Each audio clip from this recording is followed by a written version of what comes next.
wata ran ne na shiga masallacin cikin gari tun muna samari, ina biyu za a shiga sallah sai wani mutum ya shiga cikin sahu. To akwai dogarin sarki a cikin masallaci wanda yake tsayawa da ya tabbatar da oda da sauransu. Sai ce, kai malam, fita daga sahu, koma baya.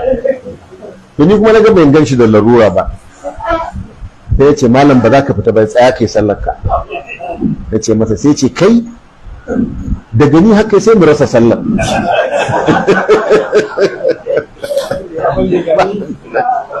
Daga ni haka sai mu rasa sallar.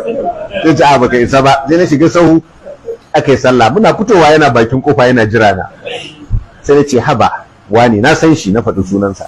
Ya ce, ina ruwanka da shi da zaka ce, ai ba irin waɗannan annabi sallallahu alaihi wasallam ya ce kar su shiga sahu ba. Masu larura irin kuturta da gyambo su ne aka ce kar su shiga. Ya ce, to ni ina ruwana, annabi ne ya bani aiki, ni sarki ne ya bani aiki, ni sarki ne ya bani aiki. Ai na faɗan wannan sai wani mutum ya zo ya ce, malam ya haƙuri kyale shi, ba ka gani tun anan Allah ya masa alaman yan wuta. Wai jan kayan da suke sawa wai shine alama. To wannan duk kurafa ne, ba daidai bane. Gashi annabi sallallahu alaihi wasallam ya sanya tufa ja don ya nuna mana halaccin a sanya jattufa, babu laifi. wa nabi juhaifa daga abu juhaifa, ya rasu Allah ya masa rahama.